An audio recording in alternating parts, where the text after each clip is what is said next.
Vai, Brasil, porque hoje é dia de brasa em campo. Haja coração, Vitor. Haja coração, minha amiga, para enfrentar o Haiti mais tarde, 9h30 da noite. Jogo válido pela segunda rodada da fase de grupos da Copa do Mundo. Brasil que estreou com empate com o Marrocos e que agora vai em busca da primeira vitória nessa competição. E para esse jogo, o técnico Carlo Ancelotti vai apostar em algumas mudanças, mas a escalação não oficial não saiu ainda, mas a escalação extraoficial já está rolando, né? Quero saber. É, especulação de jornalista. Vamos lá.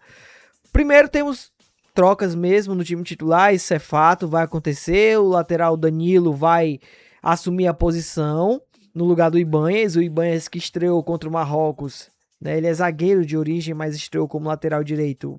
Foi muito mal, sofreu demais pelo lado direito da defesa do Brasil, lado esquerdo do ataque do Marrocos. E por isso vai sair da titularidade para dar vaga ao Danilo. Danilo que depois entrou no segundo tempo e deu mais consistência àquela região ali da defesa brasileira. No mais, na defesa, mesma coisa. No meio de campo, o que se especula é que vai estar também a mesma coisa, com Casemiro, Bruno Guimarães e Lucas Paquetá. A outra mudança seria no ataque, com a entrada do Matheus Cunha como titular no lugar do Igor Thiago.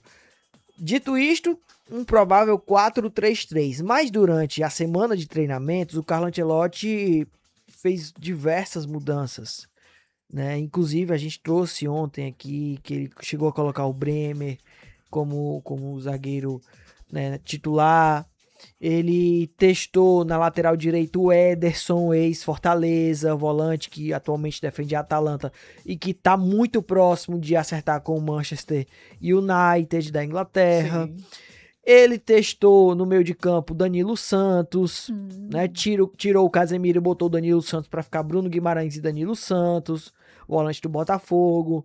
Ele testou tirar o Lucas Paquetá e colocar o Luiz Henrique para ficar um quarteto de ataque com o Luiz Henrique pela ponta direita, Rafinha e Matheus Cunha centralizado e o Vinícius Júnior pela ponta esquerda, que é o esquema que ele estava usando, né, pré-Copa do Mundo, só com uma pequena mudança de peça, que no caso o Luiz Henrique não era o titular da posição era o Estevão, aberto pelo lado direito. Mas como o Estevão se lesionou, então o Luiz Henrique acabou assumindo esse papel. Ele testou o Ryan também no lugar do Rafinha.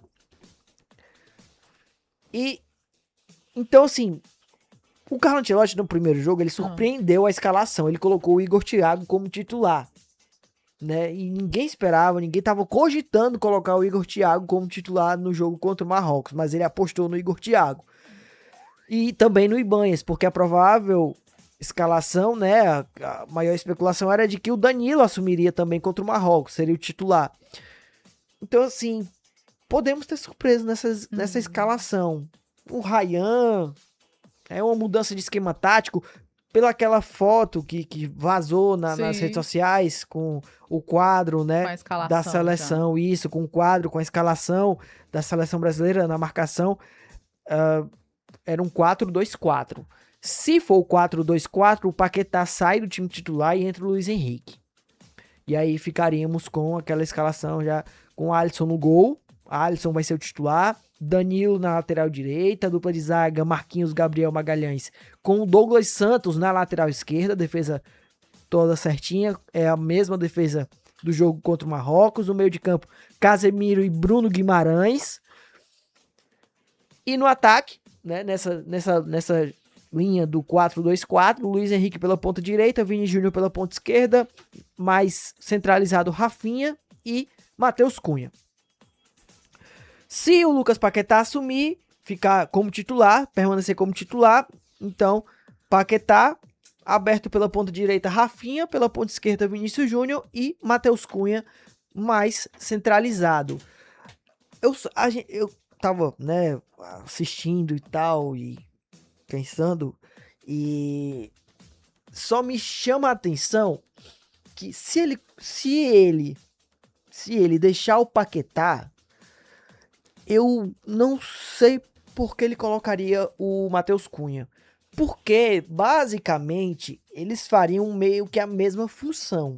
Sim. Por quê? Porque, embora o Matheus Cunha seja um atacante, um camisa 9, digamos assim, né? Um cara que tá dentro da área ali, mas ele, nesse esquema montado pelo Ancelotti, ele é um jogador mais móvel, que sai da área, faz a função de falso 9. Ele sai da área para ajudar os companheiros, principalmente os dois pontas, a ficarem de cara pro gol.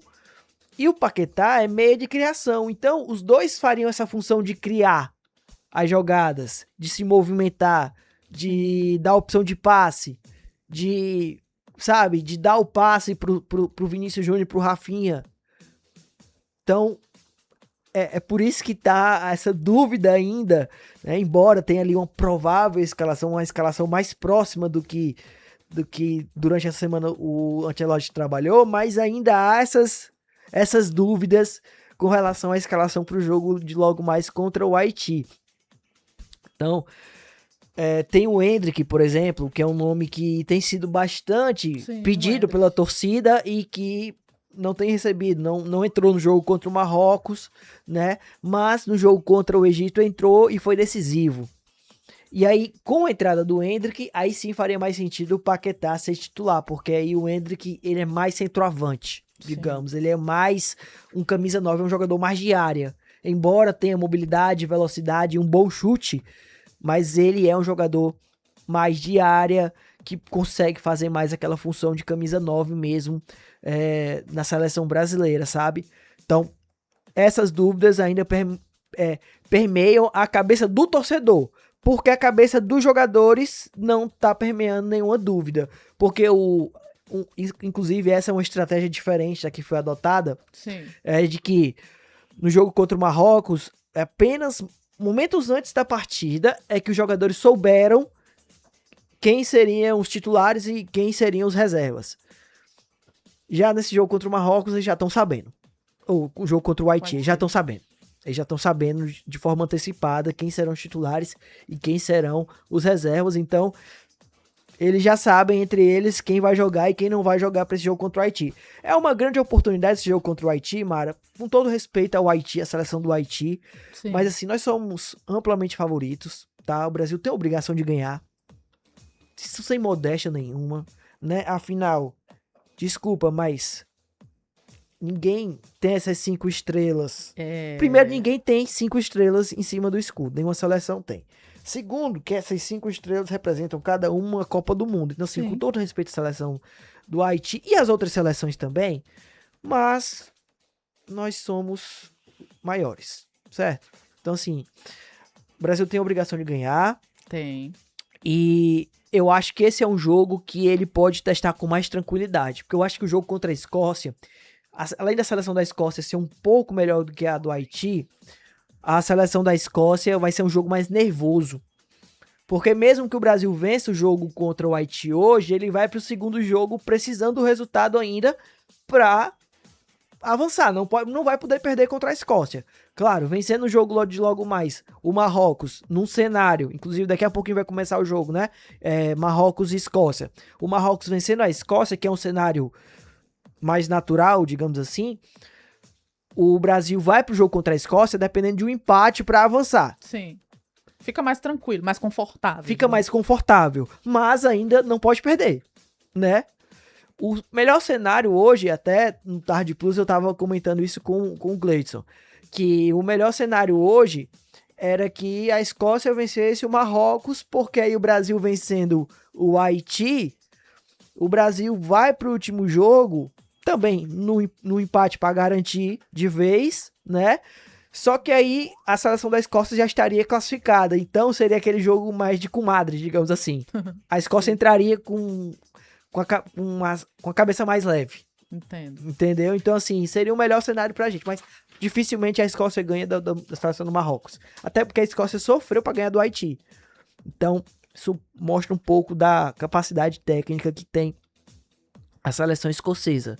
Então, nós somos favoritos sim pra avançar, pro jogo tanto pra ganhar o jogo de logo mais, como também pra ganhar o jogo contra a seleção da Escócia, mas a gente não pode relaxar, não pode dar bobeira, porque Copa do Mundo é Copa do Mundo. Quem tá lá é porque se classificou. E quem se classificou é porque teve competência para se classificar, né? Então, assim, vamos ver o que é que vai acontecer. Vamos ver se o Ancelotti vai, de fato, fazer os testes. Espero que sim, espero que ele faça os testes, porque a gente sabe que esse período ainda, por mais que ele tenha recebido muita crítica, porque o Ancelotti não tem um time definido em plena Copa do Mundo. Desculpa, ele só tem um ano de trabalho com a seleção, que seleção a gente sabe não tem o mesmo período não tem a mesma sequência de trabalho que tem um clube de futebol, diariamente, viajando, enfim, tendo tempo para pensar e para testar, né? Para se entrosar. Então, assim, ele não tem realmente um time definido porque ele tem pouco tempo de trabalho. Ele tá fazendo um teste durante a Copa do Mundo. E eu acho que hoje é o jogo que ele vai poder fazer esse teste com mais tranquilidade. Acho que se fosse o técnico, se fosse o Ancelotti, testaria o Endrick. Sim, vamos esperar isso, né? Como titular. Testaria o 4-2-4, a volta do 4-2-4. Sim. Né? Acho que, inclusive, o Brasil, para esse jogo, tem que usar mesmo uma tática mais ofensiva. Porque quando o Brasil joga com times mais frágeis e joga com essa tática mais ofensiva, pressionando a marcação, pressionando a defesa, fazendo aquela dobra de marcação para dificultar a saída de bola do adversário, o Brasil tende a recuperar a bola no ataque e fazer o gol, como foi contra o Panamá, como foi contra o Egito. Então acho que ele deve apostar assim nesse esquema do 4-2-4, né? Vitinho, você já tem um palpite? Pro jogo de logo mais? Sim. 4-0.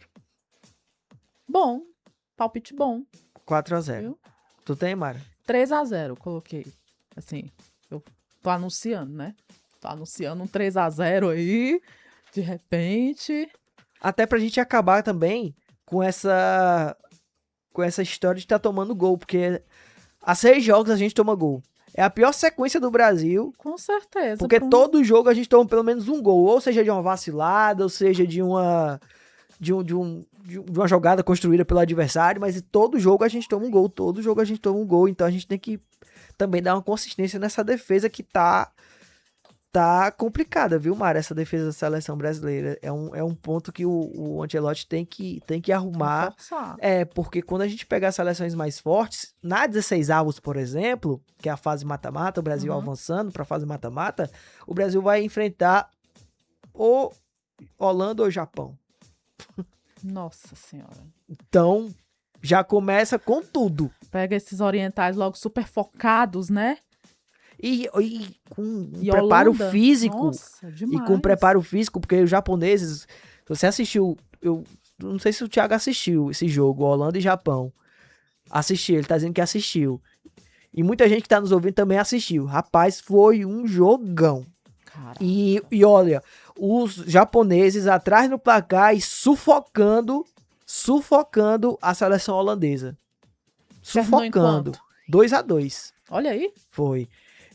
O Japão fez 1-0, a Holanda virou e o Japão foi lá e buscou um empate, sufocando a seleção holandesa. Então, assim, e olha que há anos atrás, quem imaginaria que o Japão faria isso com uma seleção forte como a Holanda? A Holanda, embora não seja campeã mundial, é uma seleção tradicional. Já foi 3 vezes vice-campeão mundial, a última em 2010. Não dá pra menosprezar. É uma seleção que revelou Bergkamp, que revelou Johan Cruyff, que revelou Marco Van Basten, Clarence Seedorf, Frank Rijkaard, enfim, grandes nomes, né? Van der Sar, goleiro. Então... E o Japão nem se fala, né? Gente, é algo assim que é de se admirar, a começar pela educação que as crianças recebem lá nas escolas. É uma coisa incrível. Imagine no esporte. E foi bom você tocar nesse assunto, porque o Japão, inclusive, nesse jogo contra a Holanda, 2 coisas que viralizaram foi os torcedores e os jogadores. Os jogadores deixaram o vestiário completamente limpo após a partida. E os torcedores japoneses, eles também recolheram o lixo. Olha. E deixaram ali onde eles ficavam, deixaram completamente limpos. Foi uma coisa que viralizou, porque as outras seleções não fazem isso. É né? outra realidade. É outra né? realidade. Agora, Mara, só a gente trazer uma curiosidade aqui desse Ah. jogo Brasil e Haiti. Brasil e Haiti, ele não é um jogo tradicional, mas é um jogo que já teve um impacto muito grande. Por que, Vitinho? Em 2004, a nossa seleção foi fazer um amistoso no Haiti Ah, e o Haiti estava vivendo um momento de guerra civil. E para esse amistoso da nossa seleção, a presença da nossa seleção no Haiti parou a guerra civil. Você tem noção do impacto? nossa, gente. Exatamente. Nós éramos os atuais campeões da Sim. época. Ronaldinho Gaúcho foi, Ronaldo foi. Nossa. Outros nomes do futebol brasileiro que não tinham participado da Copa de 2002 foram também, como Roger Flores, Sim. né, que hoje é comentarista, como Nilmar, enfim. E os jogadores da seleção brasileira desfilaram em um tanque de guerra. E por uns instantes, por pelo menos ali 90 minutos, a guerra civil parou e todo mundo se uniu para assistir esse amistoso Brasil e Haiti. O Brasil, na oportunidade, venceu pelo placar de 6-0. Inclusive com essa camisa aqui. Era o modelo da camisa que o Brasil estava vestindo. Era esse modelo aqui, que eu tô vestindo agora, que é a de 2004. Do Ronaldo, né? Isso. Do Ronaldinho Gaúcho. E, enfim, para você ver a força que tem o futebol. É demais, gente. A força que o futebol tem. Não, hoje eu tava lembrando, Vitor, que eu saí de casa e da hora que eu saí até chegar aqui na rádio, gente, você percebia uma energia diferente. É. Você percebia que as pessoas, de fato, estavam se preparando para um grande evento. E é um grande evento. De fato, o futebol ele tem esse poder de mudar mesmo, assim, de mudar o clima, de mudar, sabe, as Parecia um feriado. divisões de pensamento, todo mundo nessa hora se une É. em prol de uma coisa, porque eu acho, Mara, também que isso é muito nessa hora o brasileiro se sente, assim, é a hora do brasileiro vencer, Sim. porque a gente é bem sucedido no futebol, então é a hora da gente vencer, e nessa hora tá todo mundo junto. Não tem divisão, não tem separação, não tem pensamento diferente. É todo mundo com um pensamento só, né? Que é o pensamento de vitória e de conquista.